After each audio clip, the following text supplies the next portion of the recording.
Hi, I'm Tanya, and I'm your host for tonight's special edition of Friday Night Spotlight for Women's History Month. Tonight I have a special panel of ladies for us to discuss women in law enforcement. Let me introduce them. Cindy, Alicia, and Stephanie. Ladies, I'm so glad to have you with me. Tonight's going to be an exciting night for people to understand exactly what women in law enforcement bring to the table and why it's important that they know about it, and hopefully we can recruit some more ladies. Cindy, tell me, why did you get into law enforcement? One of the big reasons why I got into law enforcement was because I wanted to do things for my neighborhood to improve the situation in my community. From Cleveland, poor area of Cleveland, and I wanted to make a contribution to my neighborhood. And you do every day. Stephanie, tell me a little bit about your history. Well, once I graduated from the University of Cincinnati in 1991, I couldn't find a job. So when the city of Cleveland issued their police exam, I think April of '92, I took it. And I did very well, and also had a lot of friends in law enforcement. So that really drove my passion. And then the more that I looked into getting into law enforcement, it just drove me to want to help the community, as Cindy said, and to work in the city of Cleveland. Alicia, tell me why you decided to become a police officer. So growing up, I had a few family members and a lot of family friends in law enforcement. And since I was a little girl, I always knew that's what I wanted to do. And I just decided that was the job for me. And obviously you make a difference in your community too. So my history is that I started in law enforcement because I wanted to be a singer. My mother told me no. So when I decided it was going to be something other than that, I thought, I'm going to go for something that she is not going to be happy with initially. And then I had some great officers in my community who really made a difference to me. And I thought, this is a great job. So I decided to become a dispatcher first while I was going through college, and ended up taking police tests. And the chief, when he hired me as a dispatcher, said, you know, we're never going to have a lady in law enforcement here. Never going to have a lady in law enforcement. And my answer to him was, respectfully, you're going to retire someday, chief. And he did, and then I got hired at the same department. So, I've loved it over the years. I mean, I'm sure there's been points that everybody doesn't love their job, but I think overall it's been satisfying. But let me ask you guys what you find most satisfying about this job. I'm going to start with Alicia. I would have to say the most satisfying thing is helping other people, especially helping people who can't help themselves. Understandable, absolutely. Cindy, what about you? I'd have to agree. I think the best thing about my job is being able to contribute or help somebody who, like Alicia said, cannot help themselves. Being a voice for an individual who may not have that voice. So being an advocate, very important, being an advocate for people. Absolutely.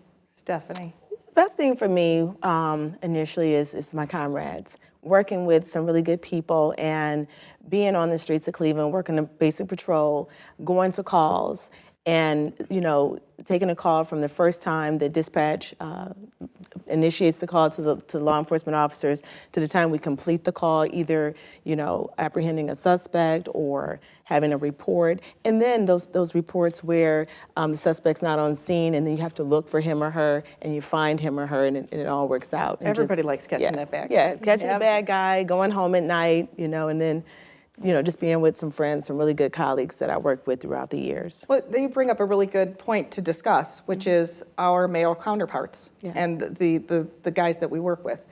At this point in my career, I'm referred to as a shift mom, which, I remember years and years ago, and I've been in law enforcement for 33 years total, 24 as an officer. I remember when I was not the shift mom, but, now all of the guys getting on are young enough to be my kids, but the friendships and the family that you develop, I think people have a misconception about that. And, what are your feelings, since I heard from, you, Stephanie, let me ask Cindy first. Okay. What are your feelings about the people that you work with and how that makes a difference in what you do? There's definitely a feeling of family and camaraderie amongst the people that I work with. You spend a great deal of your lifetime with them. a majority of your day. We work on 12-hour shifts, so you're spending a great deal of time. You develop bonds and friendships with people. They often say that there is that family feeling amongst your coworkers, and it certainly is very accurate. It exists. That helps strengthen your ability to do your job. You trust them with your life and vice versa. So There's not very many professions that people have to trust each other with their lives. Absolutely. But yet all of us know that no matter what department you're from, somebody who's in a uniform is somebody that you will trust with your life, right? Absolutely. Absolutely. Alicia, do you have coworkers that you get along with really well and feel like family? Absolutely. I have some that'll be friends for life. I mean, I can honestly say my coworkers, I do anything for them and they do anything for me. Which is, this is awesome, but then there's the history of this profession where women didn't have it as good as we have it now. Right. And I'd like to think that we are not an anomaly. Our group here is not an anomaly, that women before us paved the way who didn't have it so easy. And I'm sure you've heard some horror stories of ladies in law enforcement. But for the young people who are going to be watching this, to let them know that that's not what they have to look forward to. Right. That's not the environment that is there anymore. That you need some tenacity and a little bit of a thick skin, because you're not dealing with people on their best day, ever. Nobody ever calls law enforcement because they've won the lottery, right? Right. But what is the worst case scenario? What is the worst thing that you could possibly, tell somebody, like a lady who wants to go into law enforcement who's heard horror stories, those horrible stories about that stuff? What can you tell her that she can get through? How can she get through that if that was something she was facing? If you don't mind, I'll start, because I want to say that there is that myth that women find it challenging. And I have to admit that in the past, it might have been the situation where women were not completely accepted. I'm very fortunate not to have that experience. I am the first female hired at my department and have found it not too challenging. We certainly do have some scenarios, some situations where we have to demonstrate that we are capable of doing our job, that our gender does not matter, but it certainly is possible. We've found that. One of the things that I would tell the young people that might be going into this job is to just keep your head up, not take things too seriously, dust yourself off. You're certainly capable of doing this as a female. I completely agree. Stephanie, do you have words of advice about that? I do. Be a female. Don't try to be a male. I mean, a female has a place in law enforcement. And for my petite females, stay in shape.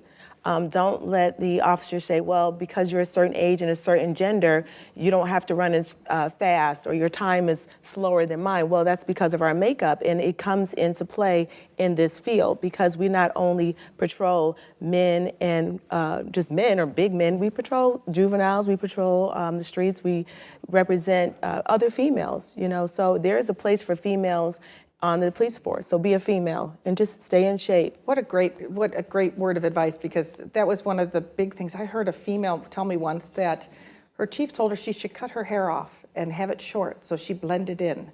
And I said, girl, do not do that, because that's not what this job is about. Right. It isn't. I truly believe that law enforcement is genderless. Yes. That it's a genderless job.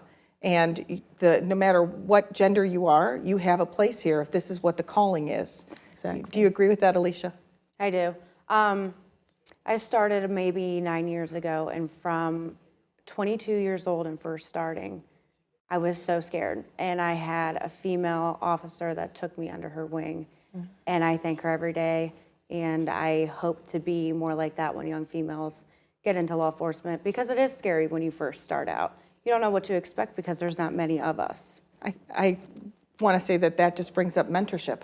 And mentorship is so important, especially in this job, whether it's a male or a female, but having females to be able to bounce things off of.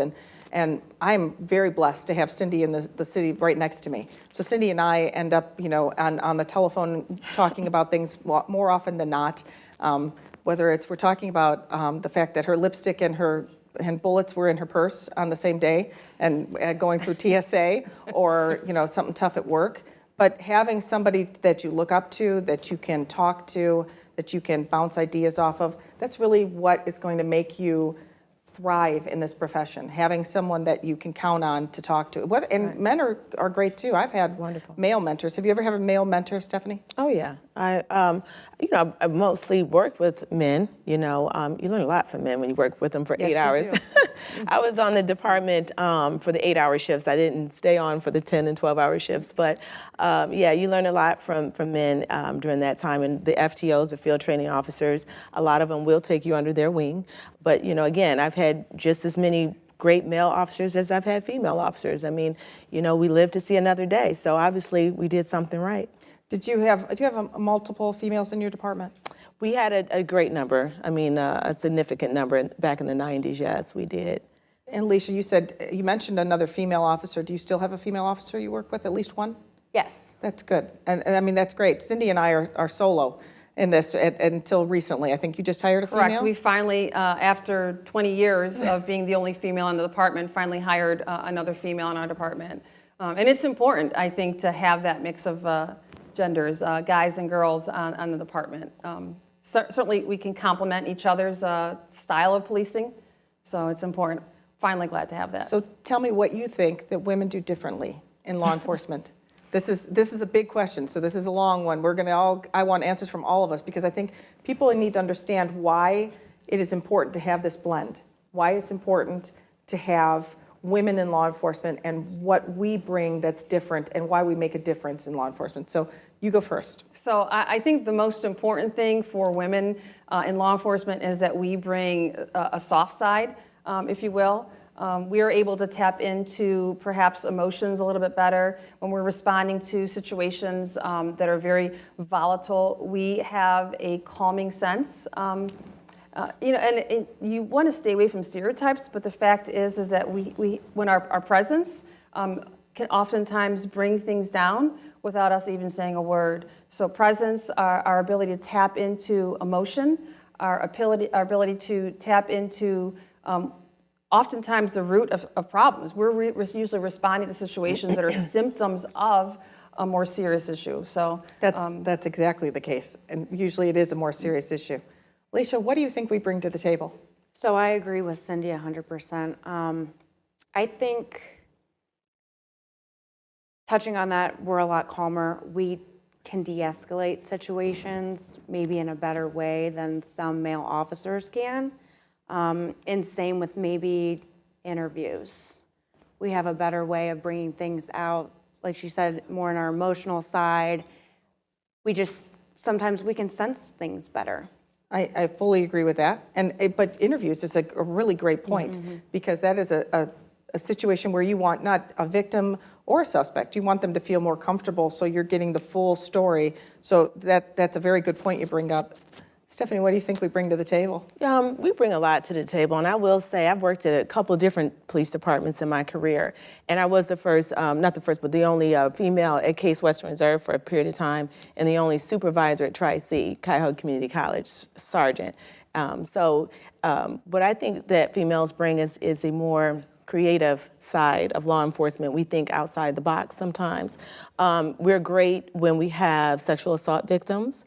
We're great when it comes to patting other females down. You don't have to wait for a female. You can kind of just go for it. So you have that balance, that finished way in law enforcement. So I think females bring a lot to the table. I fully agree with you. I think we have, we can dig into empathy that we sometimes don't even know we have. Absolutely, yes. And I really believe that we are better listeners.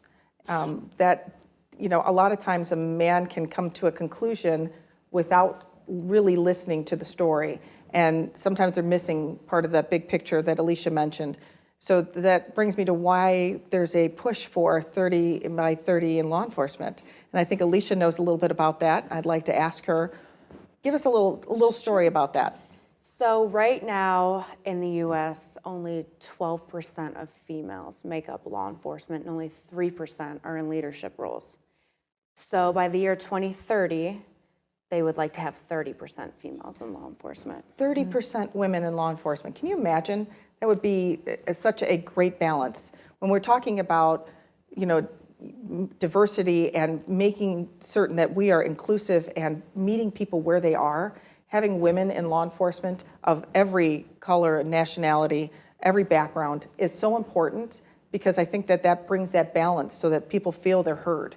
And that's one of the things that we do best. Would you not agree? Totally agree. I think also that we see through things through a different lens as women in law enforcement. You mentioned earlier the difference between women bringing a softer side, a more emotional side, and that certainly is the case for that situation. What was the number one challenge, Cindy, that you had when you got hired? I think for me was similar to what a couple other ladies mentioned, was the fact that I'm a smaller stature. I remember the challenge of being not questioned, but certainly there was some guess about whether or not I'd be able to do my job because of my smaller stature. Sure, because we just talked about we depend on each other for our lives. So they wanted to know that you could handle yourself. You know, were you ever tested in that way, do you think? I don't say that it was tested, but I certainly made it a point to demonstrate that I was capable of doing my job. And it certainly, it doesn't come without the help. I mean, we're a team. Sure. That's how we operate. So it hasn't been easy, but I think that for the most part, we can demonstrate that it doesn't necessarily mean you have to have a physical, aggressive presence. That, you know, sometimes there's other skills that we bring to the table that are certainly just as beneficial and sometimes more effective in a particular situation. I like to think we could talk ourselves right out of the problem while they talk themselves into the problem.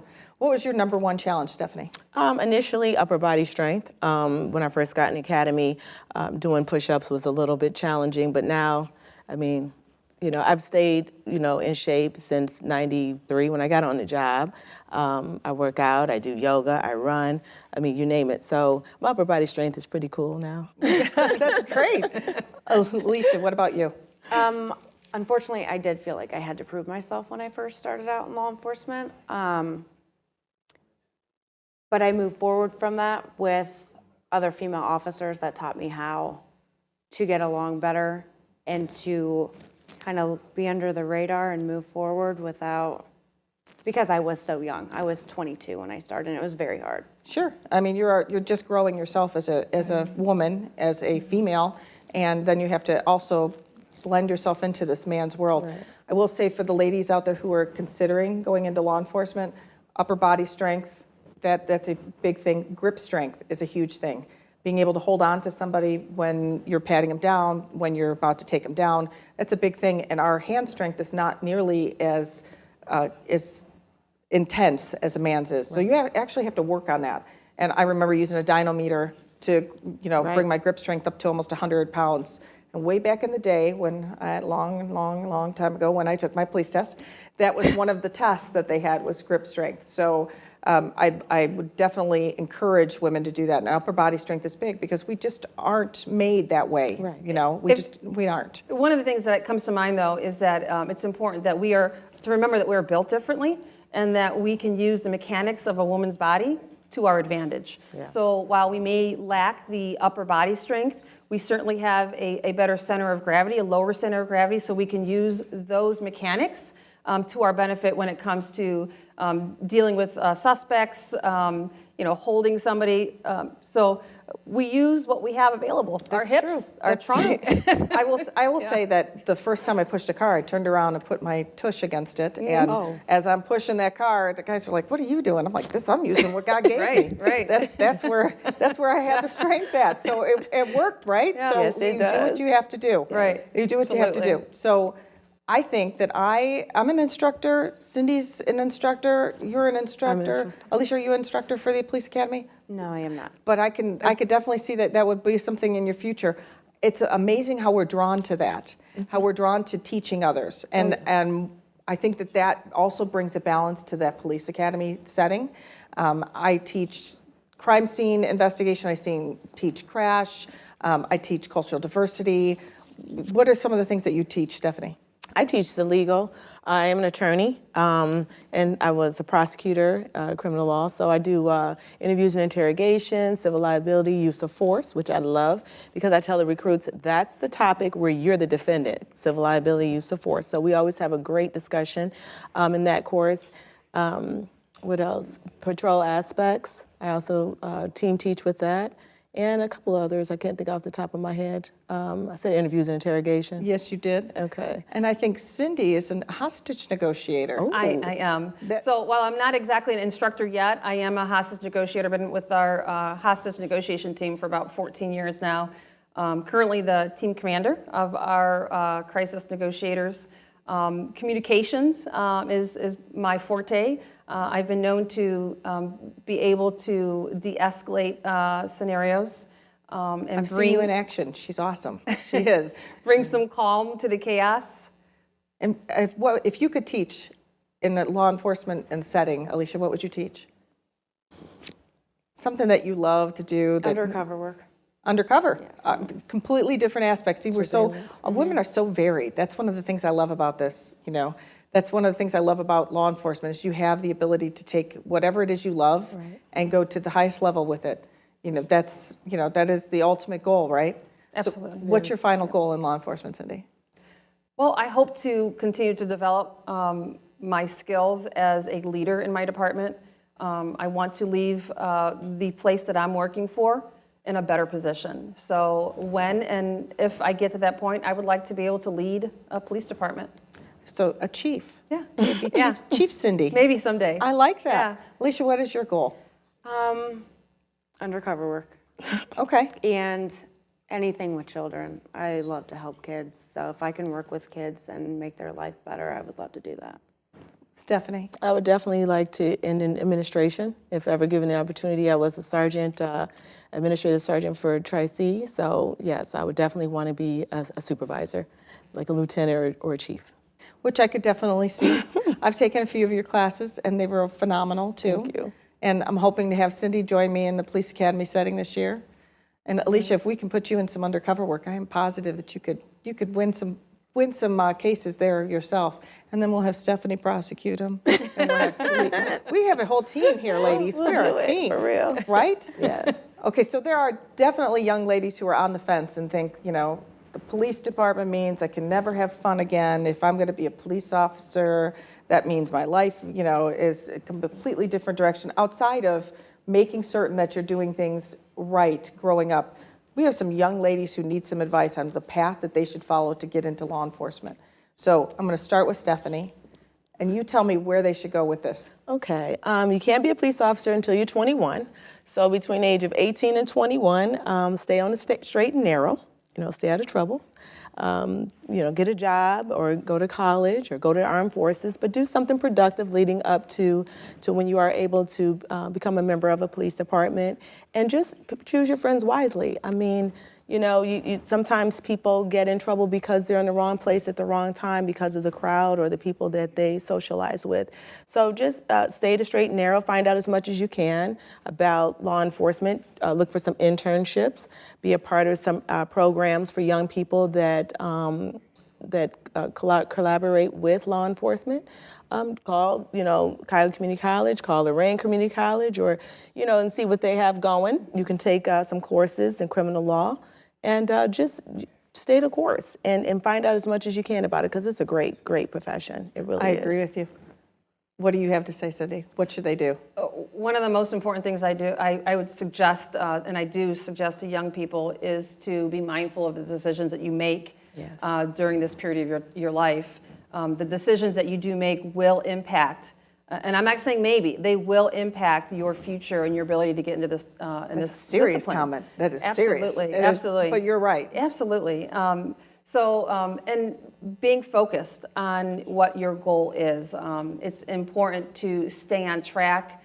So good decision making, as it was already previously stated, you know, education is important.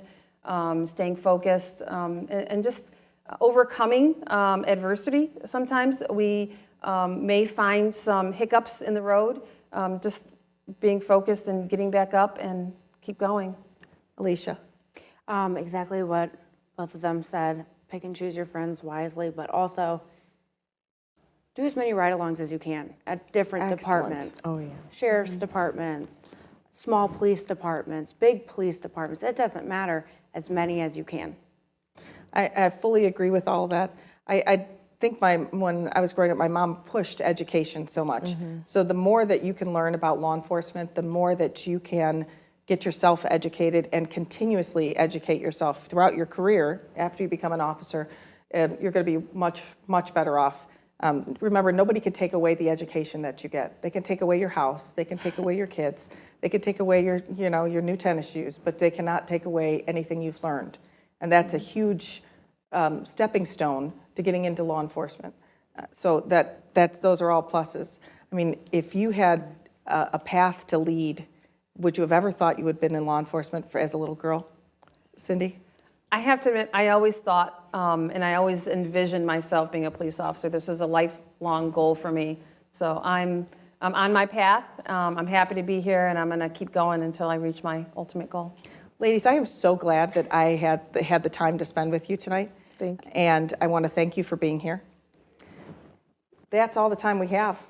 Honestly, tonight's edition of the Friday Night Spotlight with Women's History Month was an honor to host. And I want to thank you for being with me, and I'm Tanya, Czack.